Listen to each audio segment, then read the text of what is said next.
दोस्तों नमस्कार। मैं श्यामनाथ यादव मिठकावादी। एक पोस्ट है, इसका लेख है कि खामनेई शहीद। खामनेई की शहादत के बाद अमेरिका को लगा था कि ईरान सरेंडर कर देगा, लेकिन हमले के तीसरे दिन ईरान ने दिखा दिया कि वह लड़ रहा है। क्या अमेरिका से यह रणनीतिक चूक हुई या खामनेई को मारने का फैसला उसकी योजना के अनुरूप ही है? भारत क्यों नहीं निंदा कर रहा?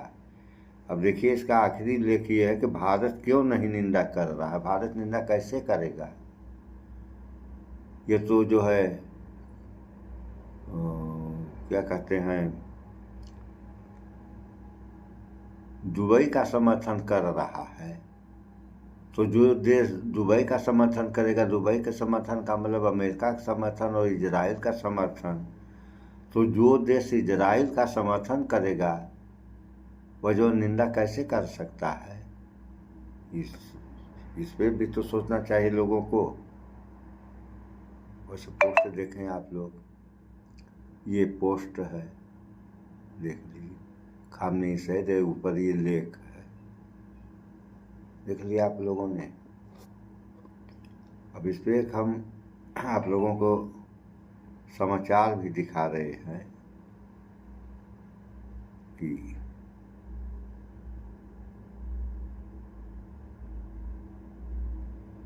जब तो थोड़ा समाचार भी आप लोग सुन लें। और भारत की क्या कहानी है यह भी हम बता रहे हैं आप लोगों से। तो पहले भारत के ही बारे में बता दिया जाए, उसके बाद तब ये वाला समाचार सुनिए आप लोग। तो वो है क्या कि आप लोग देख लें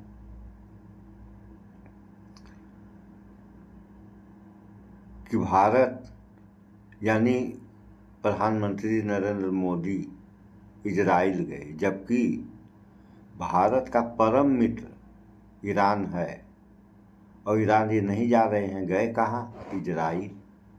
तो इजराइल जाने के से इनका फ़ायदा किया हुआ है। जब ये इजराइल गए तो इजराइल का दोस्त अमेरिका, तो इस हिसाब से इनके भी दोस्त ये दोनों हो गए।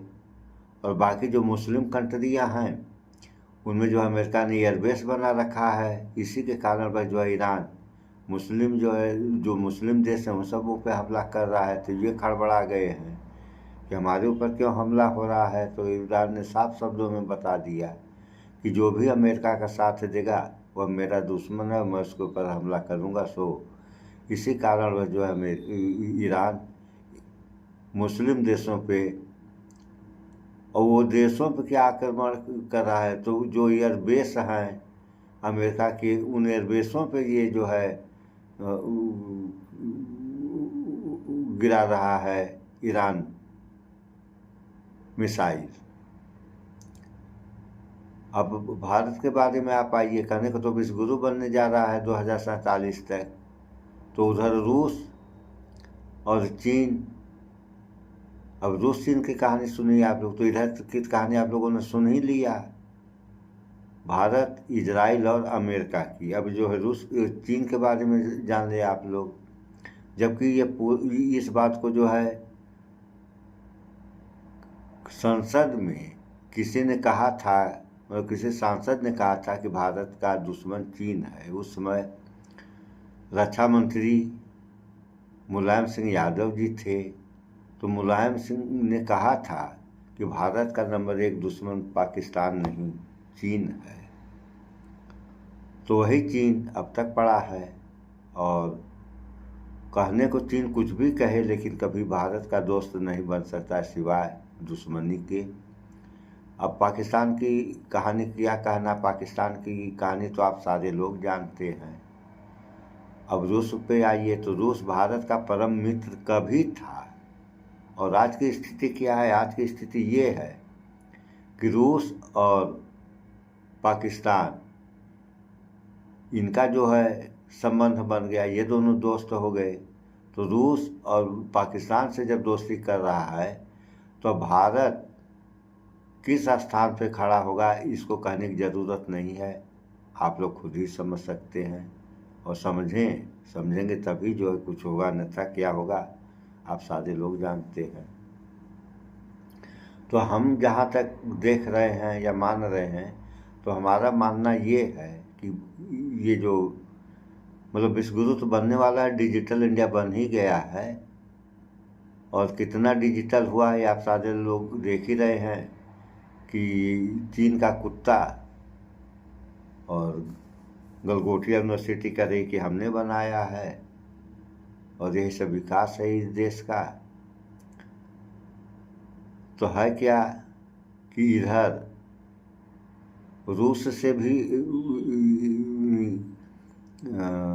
इजराइल और अमेरिका, यहाँ से भी भारत गया, और इधर चीन, रूस और चीन की कहानी भी आप लोग जानते हैं, पाकिस्तान की भी कहानी जानते हैं, बचा वही रूस।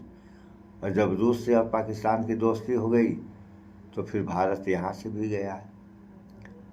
तो इस हिसाब से जहाँ तक हमारा देखना या मानना है, तो हमारे समझ में ये आ रहा है कि भारत ना इधर का हुआ ना उधर का हुआ। अब इसका परिणाम क्या होगा ये तो आने वाला समय ही बताएगा। सो थोड़ा सा आप लोग इस वीडियो में भी देखे वीडियो।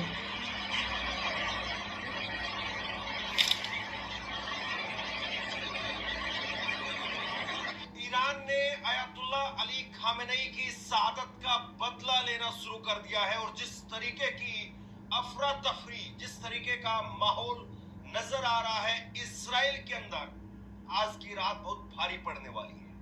एक तस्वीर निकल करके सामने आई जहां पर एक समुद्री जहाज को ईरान की मिसाइल ने अपना शिकार बनाया और उसके बाद में तहस नहस कर दिया।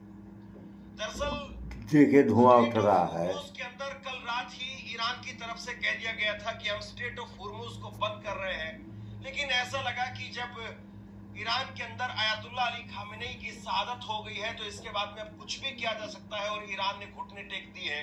कुछ लोगों को शायद हो सकता है कि ये लगा हो। और ये तस्वीर आप देखिए, ये तस्वीर नजर आ रही है जहां एक ओमान के तेल ले जाने वाले समुद्री जहाज को निशाना बनाया है और उसको निस्ते नाबूद कर दिया है। ये तस्वीर अपने आप में बहुत कुछ कहती है। जिस तरीके से स्ट्रेट ऑफ हुर्मुज को लेकर के बार बार ईरान की तरफ से दावे किए जाते रहे, और अब उसके बाद में ईरान ने हमला बोलना शुरू कर दिया है। और सबसे बड़ी बात यह है कि पूरी दुनिया टकटकी लगा करके इसी बात का इंतजार कर रही है कि जिस तरीके से अयातुल्ला अली खामेनेई को मौत के घाट उतारा गया है, जिस तरीके से अयातुल्ला अली खामेनेई और उनके पूरे परिवार को, जिसमें दामाद है, बेटी है, बहुएं हैं, उनको मार दिया गया है, तो ऐसे में ईरान क्या खामोश बैठ जाएगा या बदला लेगा? जरा ये तस्वीर आप देखिए।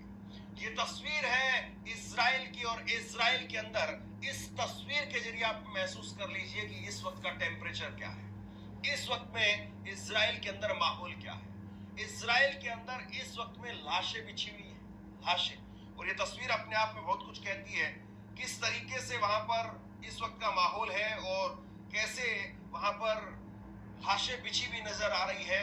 ये अपने आप में मुझे लगता है कि इजराइल के लिए एक कड़ी और तीखी चेतावनी है कि आपने जो कुछ किया और अमेरिका के कंधे पर सवार होकर के अयातुल्ला अली खामेनेई की शहादत ली, इसका बदला लिया जाएगा। और अभी जो है वो खबर सामने आ रही है, ये जो तस्वीरें आपके सामने है, जिस तरीके की दहशत दिखाई दे रही है और जिस तरीके से अफरा तफरी, और उसके बाद में पूरी तरह से वहां का जो माहौल है वो बदल करके रख दिया है। और सबसे बड़ी बात यह है कि जो गगनचुंबी इमारतें हैं उनके परखच्चे उड़ गए हैं, वो कूड़े के ढेर में तब्दील हो गई है, खंडरों में तब्दील हो गई है। जो गजा में किया सालों साल तक इजराइल ने, आज वो उसके घर में हो रहा है। और ये जो तस्वीर है आपके स्क्रीन पर, ये बेत शमेश शहर की है, जहां पर पहले तस्वीर में खबर जो है सामने आती है कि 5 लोगों की मौत हुई है, फिर 7 लोगों की मौत की खबर सामने आती है, और अब ये आंकड़ा बढ़ते बढ़ते 10 का हो गया है। और हो सकता है कि जब तक ये खबर आपके पास पहुंचे ये आंकड़ा सुनिए आप लोगों ने, तो अभी तो ये बढ़ते बढ़ते 10 हुआ, अभी कहाँ तक जाएगा इसको कौन बता सकता है। तो ये हाल है। तो ऐसा अगर हुआ तो कब तक जो है व्यवस्था चलेगी।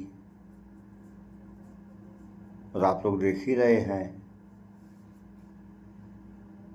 कि गरीबी, महंगाई, बेरोजगारी पे नहीं कोई बोलने वाला है इस देश में। केवल अवाट बवाट, ये हुआ वो हुआ वो हुआ, और हो क्या रहा है? कुछ भी नहीं है। जो हो रहा है वो आप लोगों के सामने है कि इतना कुल सब हो गया, लेकिन जो है ईरान भारत का परम मित्र है और जो है भारत कुछ बोल ही नहीं पा रहा है, न बोला न बोलेगा, बोलेगा भी नहीं। तो आज की स्थिति ये है। तो जब आज की स्थिति ये है, आने वाले समय में जब लड़ाई समाप्त हो जाएगी तो भारत और ईरान का कैसा संबंध रहेगा, ये तो कहने वाली बात है नहीं। सारे लोग इसका अनुमान लगा सकते हैं। और आप लोगों ने समाचार में सुन ही लिया कि पेट्रोल वगैरह सारी चीज़ें अब महंगी हो रही हैं और हो जाएंगी हैं। तो ये सब जो हो रहा है ये देश के या दुनिया के हक में ठीक तो नहीं कहा जाएगा, क्योंकि कोई भी अगर बात है तो उसको शांतिपूर्ण ढंग से हल कर लेना चाहिए। लेकिन यहाँ है क्या कि जब आदमी के दिमाग में खुराफात भर गया है, और वह क्यों खुराफात भरा है आप लोग जान ही रहे हैं। वही है, ज़्यादातर लोगों का शक तो इसी पे है कि वो एपस्टीन फाइल जो खुल गई है तो इन सारे लोगों के नाम हैं। तो अब उससे बचने के लिए ये खेल तमाशा ये लोग कर रहे हैं। अपने भी जनता को मरवा रहे हैं और दूसरे के भी जनता को मरवा रहे हैं। इससे क्या फ़ायदा मिलेगा? इसको जो भाई लड़ाई की शुरुआत तो इजराइल और अमेरिका ने किया, तो जवाब भी तो इजराइल और अमेरिका को देना चाहिए कि इस लड़ाई से, यानी अगर उन्हीं का फ़ायदा हो तो क्या फ़ायदा है? फ़ायदा तो कम से कम बताएं ये लोग।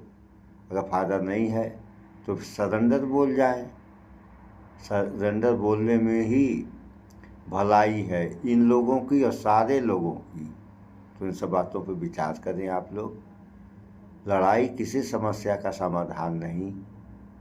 जो भी समस्याएं हैं वह बातचीत के जरिए हल अगर की जाएंगी तो हल हो जाएंगी, अन्यथा क्या होगा? इन सब बातों से आप सारे लोग भली भांति परिचित हैं।